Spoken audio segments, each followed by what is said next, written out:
Na escrita direta, não é psicografia, é pneumatografia, porque o espírito escreve utilizando o ectoplasma.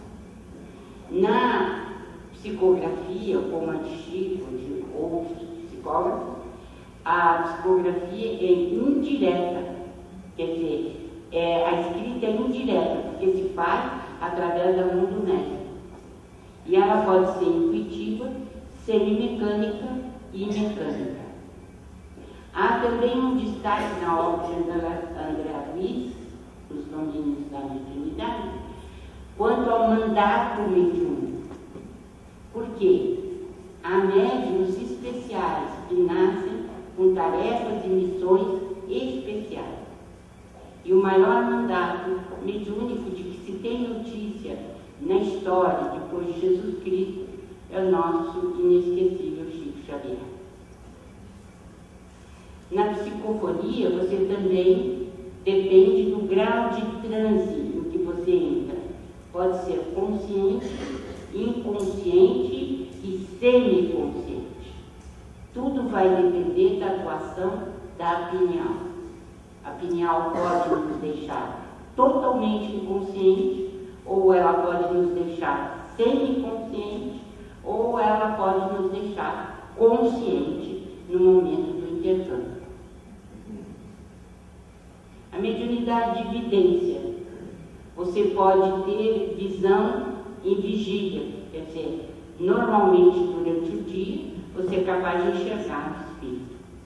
Você pode ter uma visão interna, que é a chamada visão profunda.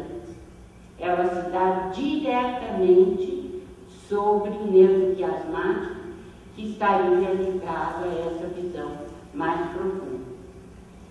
E no estado sonambúlico, por exemplo, de dupla vista, que nós já vimos, em que você entra no estado alterado de consciência e é capaz de enxergar a distância. Aí não se trata de uma mediunidade de informação do mundo espiritual, mas do seu próprio espírito. É, portanto, a mediunidade anímica em função. A mediunidade auditiva, como no caso de Ana d'Arc, por exemplo, né, que via São Miguel, Santa Catarina, ouvia, principalmente, era uma mediunidade auditiva. Né? E essa mediunidade pode ser direta, você, mesmo no estado de vigília, durante o dia, você pode ouvir perfeitamente os espíritos, ou você pode ter uma audição profunda que atinge diretamente a cóclea e chega nos canais auditivos para o cérebro perceber. Então, são dois mecanismos na audição.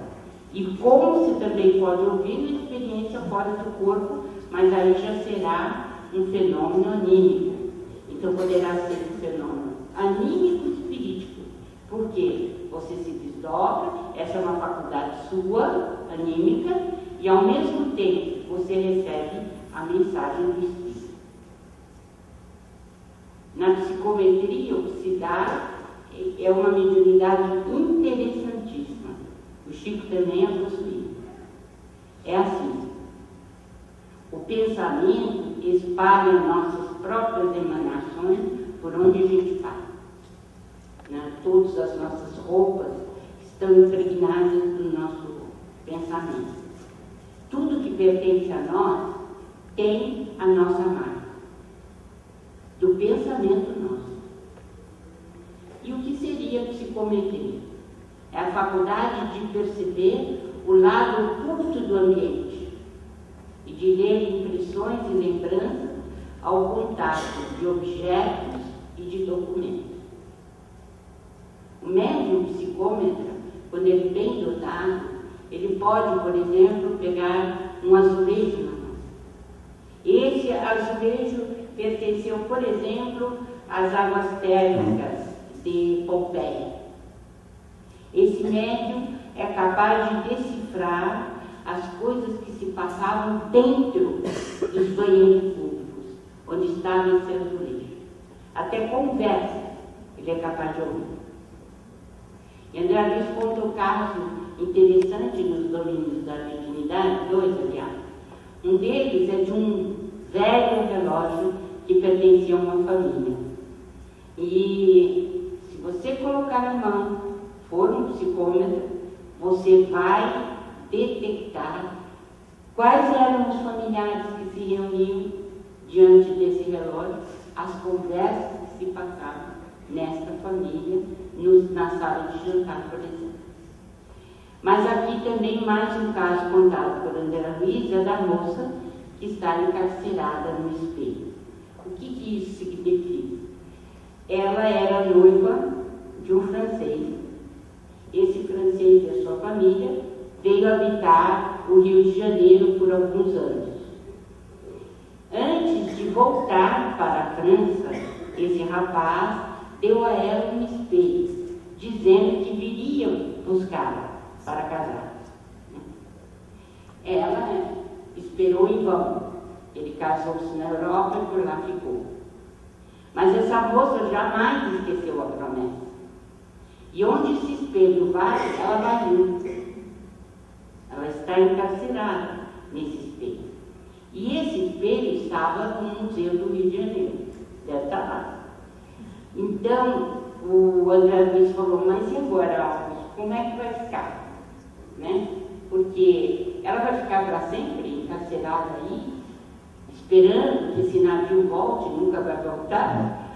Aí o Alves disse assim, não, André, vai se dar o seguinte, um belo dia, esse francês é encarnado no Brasil, vai passar por esse museu, vai se encantar por esse espelho e vai levar a moça com ele. E ela vai renascer como filha dele. Então, um psicômetra bom pegaria esse espelho e já veria toda a história. Alves nem precisa pegar em nada, já sabe tudo. É isso que deixa a gente assim espantado na série Brasil, né? Como eles sabem as coisas. A mediunidade deles é absurda, muito aflorada. Por isso os ensinamentos que a gente recebe são espetaculares, né? Então, eu falei que tinha isso porque ele pegava a correspondência dele, eram centenas de cartas, e ele ia separando, para cá, para lá, para cá. Num determinado pontinho, ele sabia que ele tinha que responder aquela carta, e no outro não. Então, ele lia livros assim. Ele sabia o conteúdo do livro só de pegar. Bom, mas o Geraldinho vai contar mais, né, Geraldinho? Então, agora nós vamos ver algumas quedas. Né? Essas quedas estão no livro dos Mensageiros. Otávio, por 30 anos, se preparou para a vida terrena. Foi tudo combinado assim. Aos 20 anos, ele teria 6 amigos de nosso lar para ajudá-lo no desempenho mediúnico. Ele havia se preparado para isso. E tudo seguia conforme combinado. Aos 13 anos, faleceu a mãe. Aos 20 anos, faleceu o pai. No interregno, entre os 13 e os 20 anos, seu pai casou-se de novo. E teve 6 filhos com a madrasta. Quando o pai desencarnou, ele rejeitou a madrasta e os 6 filhos. Esses 6 filhos eram quem?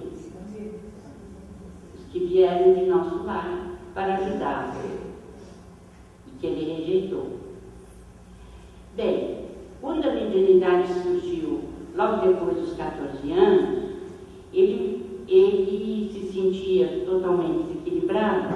Ele procurou um psiquiatra. O psiquiatra diz, olha, bota para fora a tua sexualidade.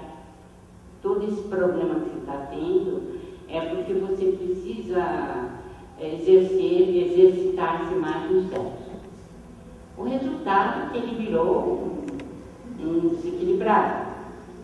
e acabou sendo obrigado, naquela época era obrigado, né, a se casar com uma jovem que não tinha espiritualidade alguma, que deu a um menino que era das trevas mesmo, e o fato é que esse homem viveu num estado completamente de desequilíbrio, sendo que ele veio para não se casar e para trabalhar dentro da mediunidade com auxílio desses 6 irmãos que ele rejeitou. O fato é que ele mal completou 40 anos e desencarnou pela sífilis, pelo álcool, pelos desgostos pelos quais ele passou. Outro caso, o desastre de Azelino, também dos mensageiros. Ele deixou o nosso lar no fim do século XIX. Tinha evidência, audição, psicografia e deveria exercê-las por 20 anos, conforme promessa no mundo espiritual. Mas ele gostou muito das faculdades como fonte de renda, passou a cobrar pela mediunidade. E se meteu em negócios delituosos, consulentes criminosos, aos quais ele procurava atender. Sei que ele fracassou totalmente e diz que ele passou no umbral 11 anos espiando as faltas. A experiência de Joel. Ele se apaixonou pelas recordações do passado, pelas vidas anteriores. Descobriu-se na Inquisição espanhola. Tinha notícias de padres, bispos, políticos. E então ele se encantou pelo problema de descobrir as árvores genealógicas do passado e se esqueceu do presente. Havia prometido fazer um abrigo de órfãos e um ambulatório médico e se esqueceu totalmente para se dedicar tão somente às árvores genealógicas do passado.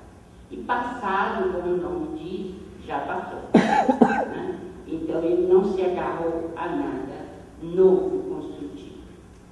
E no mundo espiritual, até aquele momento, onde ela detectou que ele vive em estado de alucinação, sem nenhum benefício da última encarnação. O engano de Monteiro. Renasceu para ser esclarecedor ou doutrinador. E de fato ele enfrentava obsessores cruéis, tinha exortações decoradas, pregava a paciência.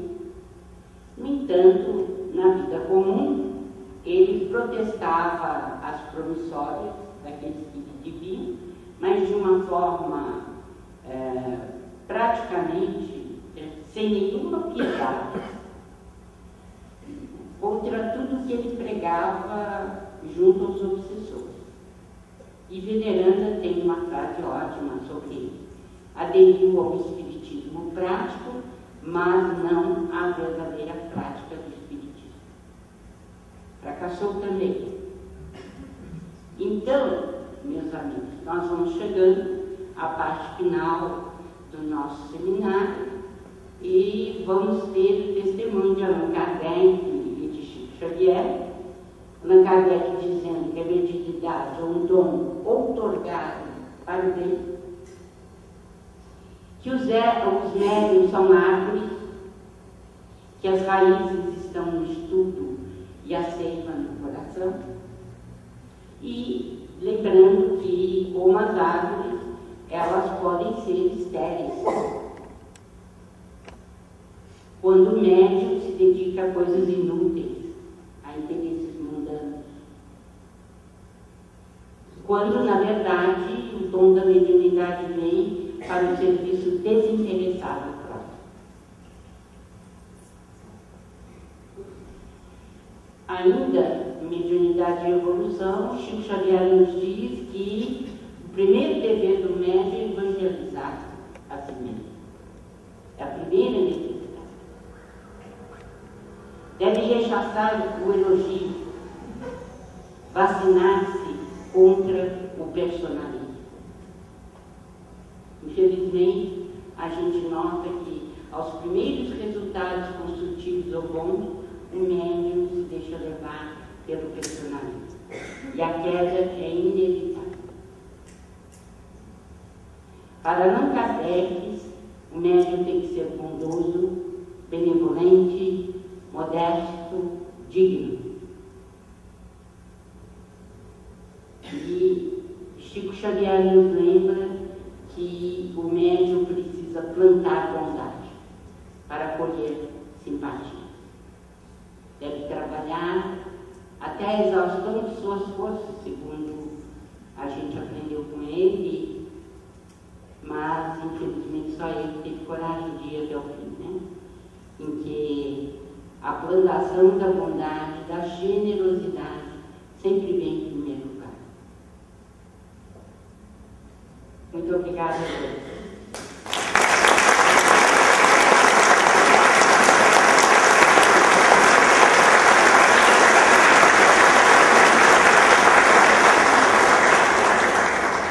Obrigada por terem vindo.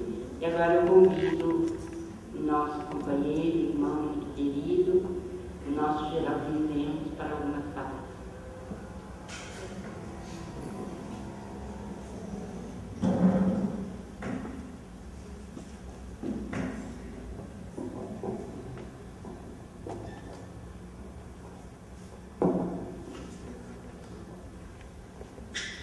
Boa noite, amigos. É uma alegria muito grande estar aqui na Serra Gaúcha. Para nós, uma surpresa aqui o convite de Marlene para falar algumas palavras sobre mediunidade e optamos por ilustrar, né, o tema com a convivência que tivemos com Chico Xavier por quase 21 anos e observando todas essas mediunidades aqui catalogadas por Allan Kardec e classificadas no livro extraordinário da doutora Marlene, O Dom da Mediunidade. Então, o Chico era uma pessoa extraordinária em todos os sentidos.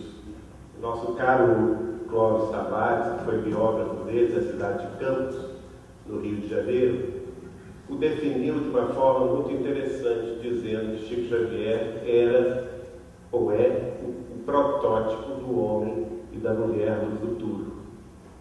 Isso porque, como protótipo do que todos nós seremos um dia, ele já mostrava na sua amplitude máxima essa faculdade que todos nós estamos por adquirir e que ele já a possuía em grau pleno, a faculdade mediúnica, ou como queiram, a exteriorização completa de todos os dons.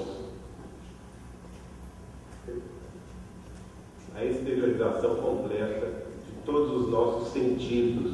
Não é? Em determinado momento, na casa dele de Uberaba,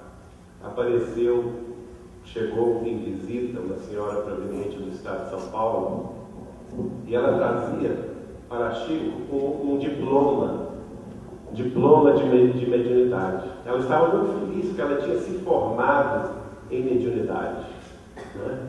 E chegou naquela alegria, naquela efusão, e depois de cumprimentar o Chico: Chico, olha que beleza, eu agora sou formada em médium. E ele então falou com ela, para a graça de todos nós, falou com ela com muita alegria, muito respeito, mas o Chico não deixava também de nos ensinar na alegria. E falou com ela: olha, minha irmã, você é que é feliz. Você é diplomada em mediunidade, porque eu continuo sendo um índio chavante, um verdadeiro analfabeto em mediunidade. E assim era Chico Xavier, brincando, ele acabava por nos ensinar, né? Que mediunidade é conquista. Por mais que nós a estudemos dentro da teoria, dentro da prática espírita, certamente ela será uma conquista da alma, uma conquista moral, e portanto deve ser aperfeiçoada para o bem para o que é útil, para o que é bom. E vamos ver na própria vivência de Chico Xavier essa conquista em plano máximo. Ele é conhecido como o maior psicógrafo da história, não é? Lá na casa de Chico Xavier de Pedro Leopoldo, que temos a alegria de coordenar, já catalogamos até hoje 466 livros publicados da sua psicografia. Isso é uma coisa extraordinária, gente, né? A maior obra publicada em língua portuguesa da história, quiçá do mundo. Não sei se em outro idioma alguém publicou tantos livros, tantas informações através da escrita. Mas, embora ele seja conhecido como o grande psicógrafo da história, ele tinha todas as outras expressões mediúnicas. A doutora Marlene nos trouxe aqui a questão da psicometria. E familiares nossos acompanharam um caso curiosíssimo da psicometria de Chico Xavier. Na década de 50, um casal de São Paulo, que era amigo de familiares nossos que lá residiam, o Camilo e Dona Yolanda Ansará, haviam trazido da Europa um piano que havia pertencido a Napoleão Bonaparte e a Marie-Louise, arquiduquesa da Áustria, que se casou com ele. Esse piano, depois, ao longo da história, passou a Jorge Sand, que era companheira de Chopin, e por aí foi até a Revolução Russa e chegou a Londres, e de Londres veio para o Brasil. Chico, indo a São Paulo, numa das ocasiões que lá estava, procurou minha tia-avó, que era muito amiga de Yolanda Ansará, e pediu que fosse com ele até a casa dos Ansará, na Avenida Brasil, em São Paulo, onde eles residiam. Ele queria conhecer o piano, que havia pertencido a Marie-Louise e também a Jorge, especialmente a Jorge Sand. Não é?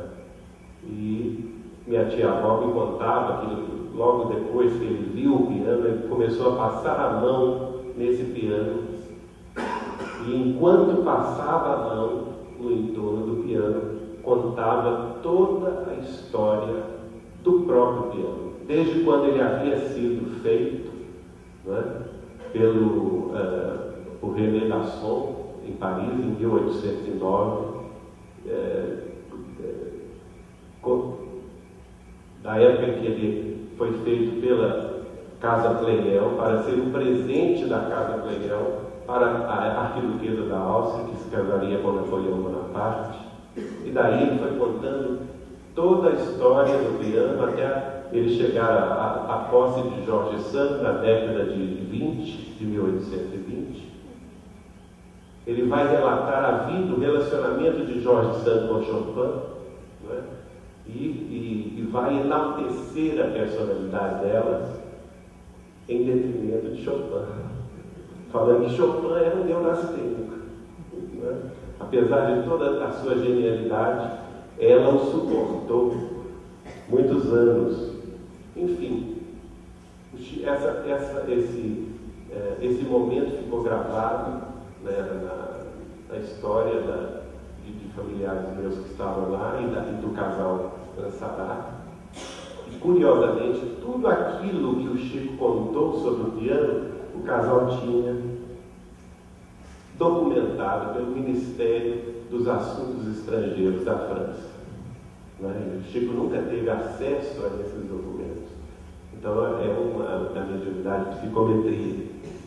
Na época que começamos a trabalhar com ele na publicação de livros, em 1984 começamos a trabalhar na edição de livros da sua psicografia.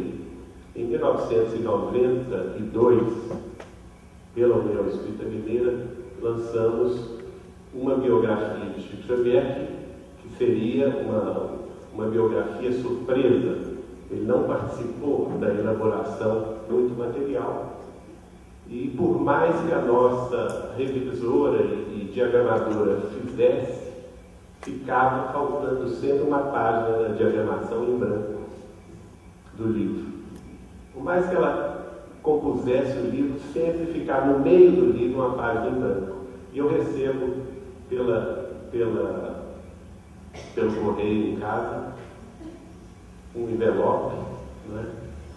E nesse envelope estava lá o recadinho de Chico. Era uma mensagem de Augusto dos Anjos, e ele escrevendo somente assim: para o caso de você precisar compor alguma página em branco. Então ele tinha essa questão muito interessante. Eu me casei em 1984 com a Eliana Borges, da Cunha Borges, que era irmã de Vivaldo da Cunha Borges, que quando ele morava lá em Uberaba. E a partir dessa ocasião tivemos então uma intimidade maior, nos hospedávamos lá com ele, em Uberaba. E era interessantíssimo o seguinte: às vezes, Belo Horizonte, onde residíamos na ocasião, dista 500 quilômetros de Uberaba. Então, uma viagem de 5 horas, 6 horas de carro, dependendo do trânsito. E eu e Eliana vínhamos naturalmente conversando vários assuntos relativos à família, relativos à própria vida, ao ambiente na casa do Chico. Né? Durante essas 5, 6 horas íamos conversando. E assim que chegávamos na casa dele e sentávamos para tomar algum café, comer um pão com manteiga, né, bem ao gosto dele, ele vinha e respondia: Geraldinho, Eliana, aquilo que você pensou, que vocês estavam conversando no carro, assim, assim, assado, não é assim, não, é assim, é desta outra forma. Esse era o Chico Xavier. Quase que onipresente, né, Marlene? Marlene sabe disso.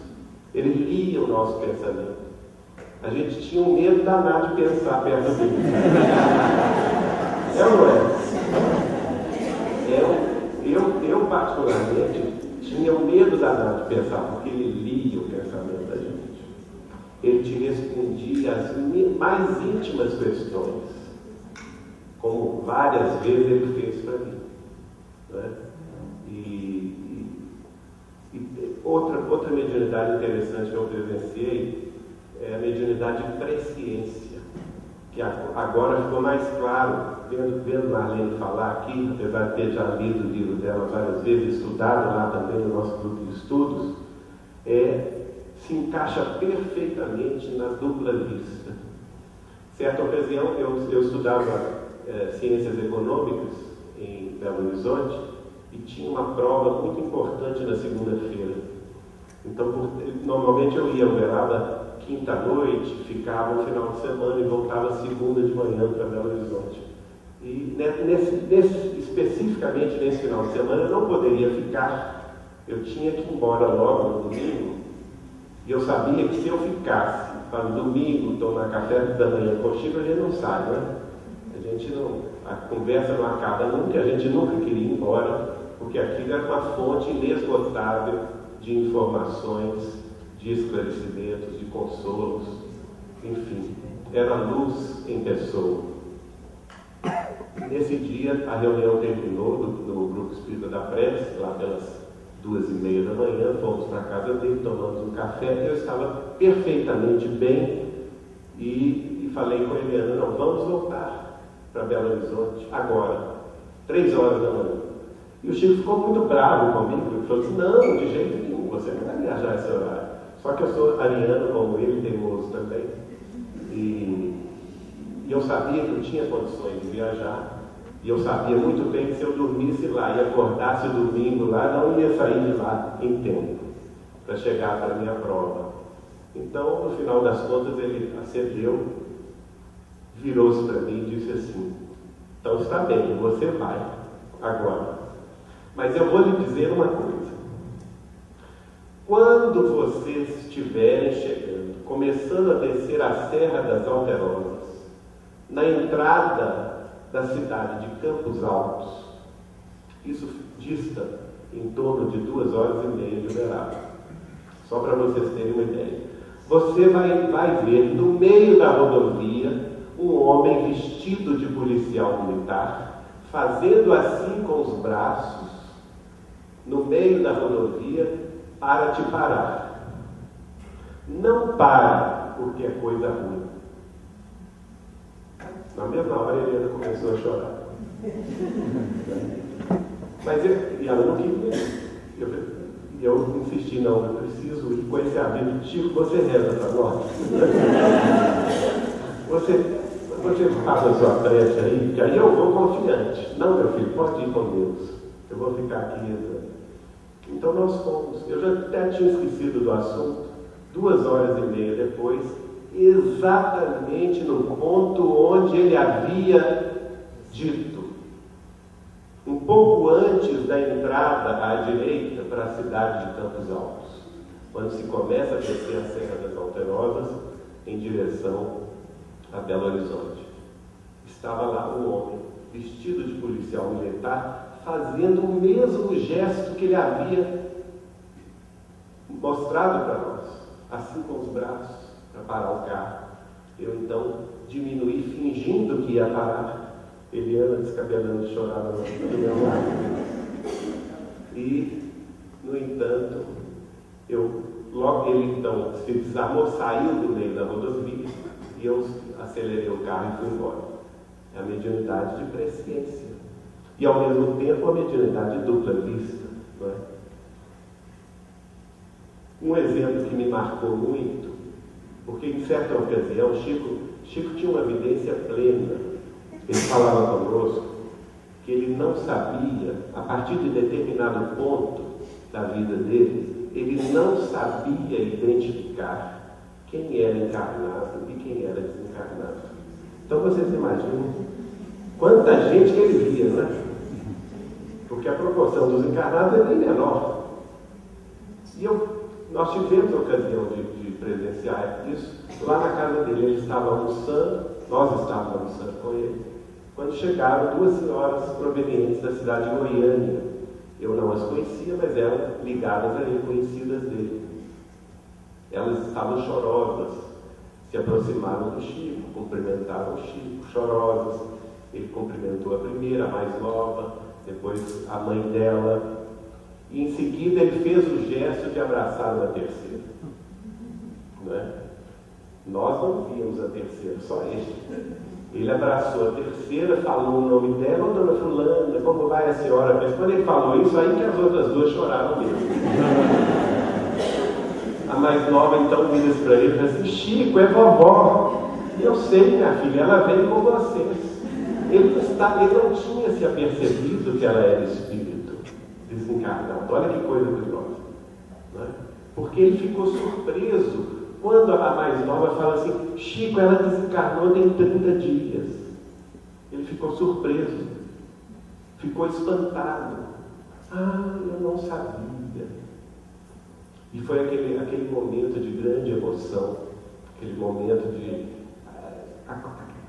que a gente sente que a vida continua de fato, não é? Que os espíritos amados, ligados a nós, estão conosco, independentemente do estado da existência, independentemente do plano espiritual em que estão. E isso é um grande conforto para todos nós, não é? Uma outra faculdade mediúnica citada aqui por Marlene, a mediunidade de materialização. Pouca gente sabe disso. O Chico se encantou com a mediunidade de materialização do médium Peixotinho, que o visitou algumas vezes em Pedro Leopoldo. Então ele resolveu experimentar ele mesmo como médium de materialização. Durante 3 anos, as reuniões aconteceram na casa dele, em Pedro Leopoldo, entre 1949 e 1952. Só que os espíritos, familiares nossos que participaram dessa reunião, desses anos de reuniões, nos contavam que os espíritos se materializavam com muito mais força e nitidez, né? Com muito mais presença do que a própria mediunidade do Peixotinho. E o nosso querido Martins Peralva, grande escritor espírita, dedicado trabalhador da Seara Espírita, que foi durante muitos anos presidente da União Espírita Sergipana e depois da União Espírita Mineira, ele se mudou, ele com 20 e poucos anos adquiriu a tuberculose em Aracaju. E naquela época, final da década de 40, algumas cidades brasileiras eram recomendadas para os tísicos, entre elas Petrópolis e Belo Horizonte.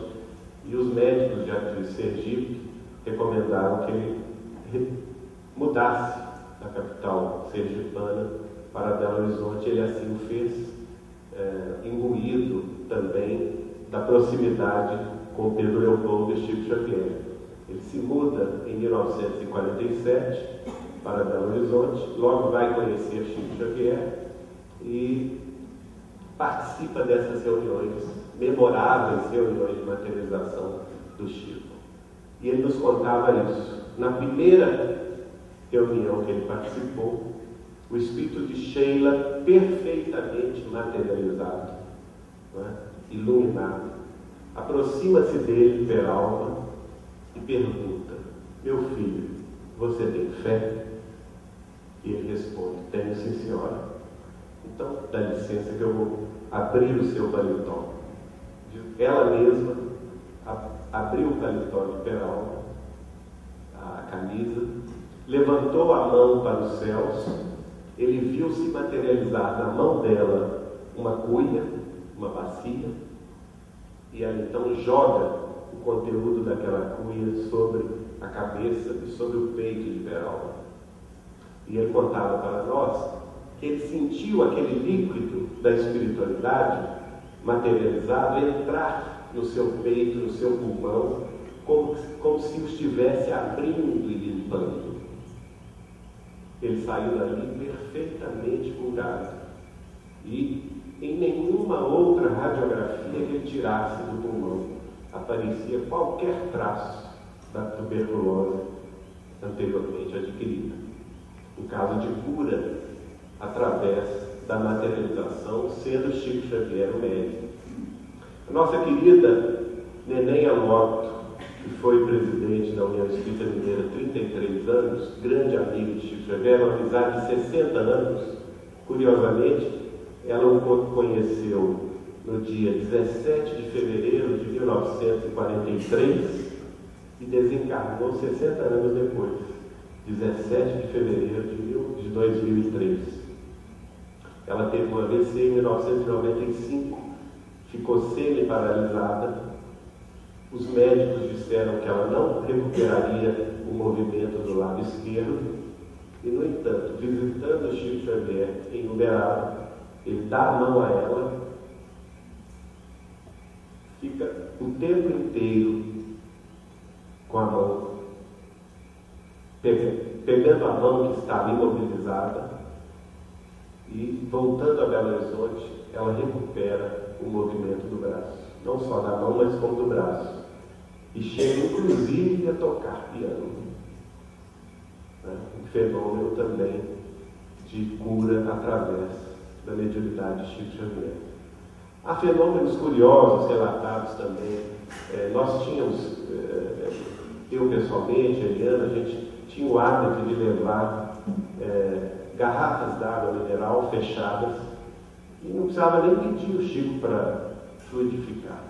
A gente colocava em cima da geladeira dele enquanto estávamos lá na casa dele. E é incrível o seguinte: garrafas de água mineral que comprávamos na farmácia ou no supermercado, fechadas. Elas, depois que a gente pegava de volta, estavam totalmente esbranquiçadas. O líquido, no meio do líquido, uma matéria esbranquiçada ali, como que dançando no interior da água mineral. E o Chico ainda recomendava: olha, gente, vocês façam assim. Quando chegar em casa, no filtro, basta pegar um copinho dessa água e jogar no filtro, porque aí se multiplica lá. De modo que 1 litro dessa água mineral fluidificada pelo Chico durava um mês inteiro. A gente podia, e ela ela tinha também um odor muito interessante de rosas, ou um odor floral, dependendo do momento. Chico costumava dizer que esse odor de rosas era a presença de Isabel de Aragão ou também de Meimei, os dois espíritos que se manifestavam por esse tipo de manifestação de efeitos físicos. Quando era o espírito de Sheila, era sempre o cheiro de éter, porque Sheila tinha sido enfermeira, né? Então, um fenômeno interessante. Outros presenciados também por familiares nossos, às vezes o Chico ia dar passes. Uma grande amiga nossa de Belo Horizonte, grande amiga dele desde a década de 40 também, Noêmia Barbosa da Silva, ela estava tomando passes com o Chico. Ela, a amiga dela, estavam ali tomando passes com o Chico na casa dele. Mas de repente ela começa a escutar alguma coisa cair no chão. Barulho de alguma coisa cair no chão. Então ela se desconcentra e abre o olho. Mas quando ela abre o olho, eram rosas que caíam no chão, que se materializavam no teto do quartinho e caíam no chão. E ela então, surpresa com aquilo tudo, ela se desconcentra do passe e fala: Chico, olha, mas o que é isso, Chico? E ele, muito sério, com o olho fechado, continua a dar um passe e diz: eu não estou vendo nada, Nona. Como quem diz, fica quietinha aí. Eu não estou vendo nada. É conhecido também o fenômeno que acontecia com as mãos dele, que se molhavam de perfume.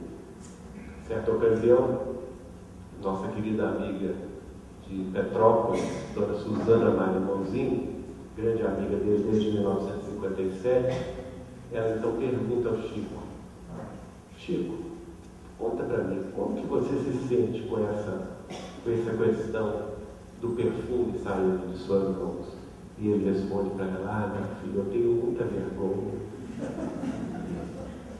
Então, esse era o Chico Xavier, que por mais que ele fosse e continua sendo, ele sempre fazia questão de ser humilde. Embora nós saibamos, né, Maria, que ele era o máximo, o Chico, ele se colocava naquela posição do último servidor. Não naquela posição de humildade falsa, porque isso nunca fez parte da vida dele. A falsidade nunca fez parte da vida de Chico Xavier. Mas aquela humildade do sábio, que quanto mais sabe que não sabe nada, diante da infinitude do universo, diante da bondade infinita de Deus, diante do tanto que nós ainda temos que aprender. De modo que realmente Clóvis Tavares estava correto. Chico Xavier é o homem, é o protótipo do homem e da mulher do futuro. Esse futuro que um dia todos nós teremos e seremos, à medida em que nos evangelizarmos, à medida em que conhecermos Jesus dentro dos nossos corações. A vida de Chico é um exemplo, é um roteiro, é um guia para todos nós, especialmente no campo da mediunidade. Eu gostaria só de completar um caso interessante de conversa minha com ele a respeito da mediunidade, porque tem a ver com o que Marlene falou aqui, sobre a questão anímica e espirítica. E nós falávamos exatamente isso, Chico, essa questão do animismo, que é tão ainda incompreensível